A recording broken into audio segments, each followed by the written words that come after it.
focusing on the wrong thing. When we talk about reducing deaths by guns, we are not talking about gun violence. We are not talking about a person with a long gun going in and shooting up a bunch of children, as sad as that is. We are not talking about the south side of Chicago or LA or Jersey or Baltimore.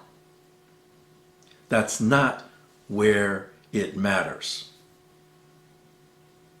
On one side, you hear guns are bad, lock up the guns, take away the guns, blah, blah.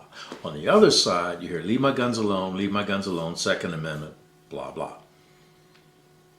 But if we are serious and we step back a minute and ask what could be done about deaths by gun,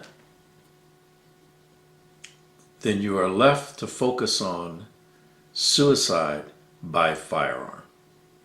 The latest numbers out, 2015, I believe, show about 45,000 total suicides in the country.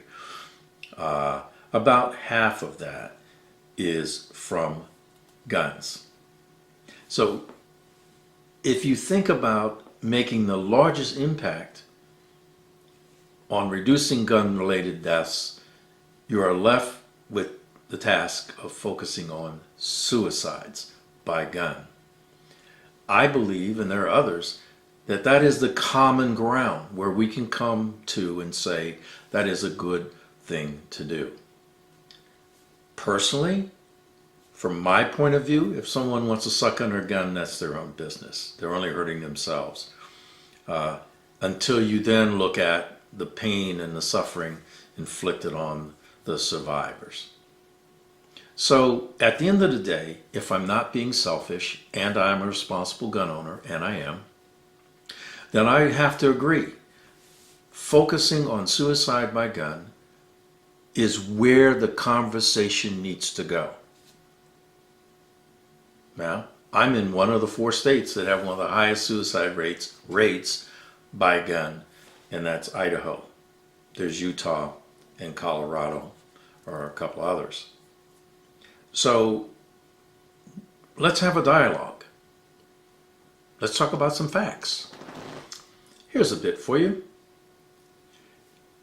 When a person tries to commit suicide with a firearm, it's 95% fatal, which means successful. It doesn't mean that in those states I mentioned that there's a higher incidence of mental illness. It means there's a greater access to that particular tool called a firearm. So a person is feeling bad, and in those states, like in mine, there's a lot of firearms around. And the person has, from the time they make a decision to commit suicide, mostly men in this case, until the time they pull the trigger, 4 minutes. Think about that. 90%, 95% fatal, which means it's 95% success rate. And from the time the person makes a decision until the time they pull the trigger is 4 minutes. Time matters. Something matters. Can we do something about that? Here's another fact for you. We talk about people, and we've heard about people who want to try to commit suicide by taking pills. The success rate in taking drugs and pills is 1.5%. 1.5%. Wow.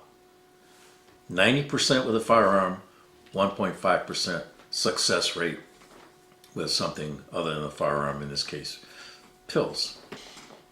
How about this? About 90% of people who attempt suicide and fail, or they've been intervened, never try it again. Correction, never die by suicide again.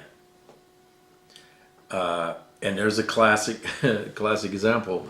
A survivor, guy jumped off the Golden Gate Bridge in San Francisco, right? And he tells a story, and he survived. He hit the water, and he survived.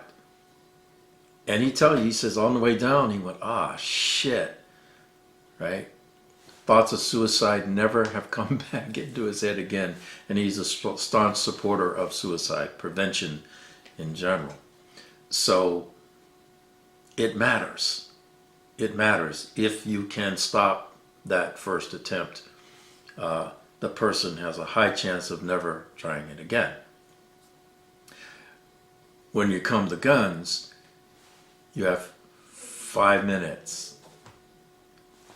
How do you get at the meat? I mean, pills are one thing, and they're going to take longer, right?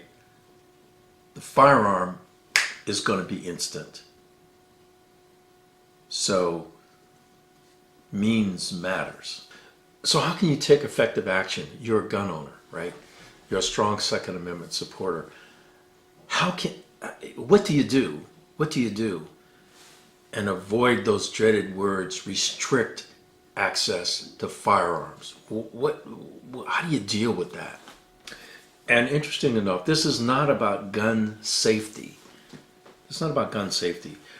It's the same idea as if you're paying attention to your friends or family and they want to try to drive drunk, and you get to do whatever you can to prevent them from doing that. Now, in some cases, you're not going to be successful. But when you try, most of the time you are. And so the idea is, if you can recognize the signs of stress that would tend to lead a person to suicide, and some of that has to be getting your own education. I'm going to leave some links down below to places where you can do that. And some of these, one is called the 11th Commandment, which is a gun range, gun store program. And the other is an organization called Means Matters, which says the means matters, so guns matter. So what you do is you have a conversation about, once you think you recognize signs of stress that are like that with a person that has guns, they trust you, right? That's important. Then you can say something like, hey, Ralph, I know you're going through a bad patch, man. Mind if I take care of your guns for you for a while? And we can talk next week. You know, if you want them back, just let me know. But today, you know, and obviously if Ralph has, 5 gun safes, what do? You change a combination, you get the combination, he can't get in. The guns stay there, and he doesn't have access. There's lots of ways to do that. But the idea is that a trusted person gets to recognize and have that gentle conversation that says, I know you're going through a bad patch. How do you feel about me taking over your guns for a minute? Right? It sounds simple. It has nothing to do with creating new laws. It has nothing to do with sending cops to confiscate your guns because somebody went to the police or had one of these laws that are coming up in California and Oregon, that some third party can just call a cop and get one of these restraining orders for your firearms. This is not about that. This is about person-to-person conversation, one gun owner to another, a one gun aware person to another that understands 5 minutes, 95% success rate. You probably want to intervene if you can. The estimates are from Means Matters, the group called Means Matters, is that suicides by gun over the next 5 years, if there was this groundswell of participation from gun owners and gun organizations, I would love to see the NRA get directly behind something like this. I mean, it sounds trite, but they have a Johnny Eagle or whatever that program is for kids. They could get behind this similar program behind suicide prevention with firearms and dramatically impact gun deaths by suicide. In 5 years, it could be cut in half. 5 years.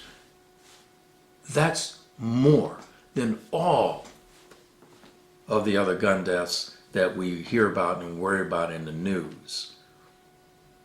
So I know what I'm going to do because I'm in a state that has a high number, right? I'm going to get involved. I'm going to get in touch with people and see what I can do. Why don't you do the same? Thanks for watching. Carry on.